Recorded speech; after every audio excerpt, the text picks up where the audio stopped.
How's it going, boys? Danny here. So you want to get into a 50 versus 50 territory war and fight for your faction. Well, I'm going to explain to you how you get into one, and if you are not part of a company, which is one of the easiest ways, some tips and tricks that may get you invited.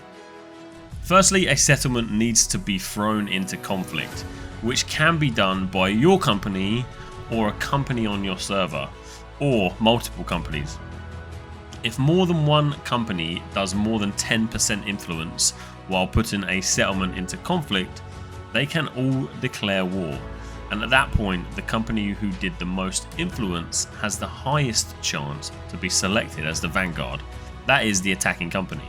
If only one company has more than 10% influence, they will be the only company that has an opportunity to declare war. Once the war has been started, you need to get yourself to the war board in the defending town, and this is where you can sign up. If a company has a full roster, it's unlikely that you'll be picked for that particular war, but here's a few tips to help you get picked if you're not part of that company. Always make sure you have PvP on while playing New World, and be vocal in the server chats, especially when the conversations are around PvP. Make sure people know that you are knowledgeable about PvP, even if you're not. Pretend that you are, and be keen to defend your faction. Let them know that you're devoted to fighting for your faction. As someone who has selected people for many wars, it's of course within the interest of the defending or the attacking company to pick people that they play with regularly to defend or attack the settlement. So being vocal and keeping good relationships with companies within your faction will for sure help you get noticed and potentially brought into wars. The alternative way is to get really high level really quickly at the start of the game.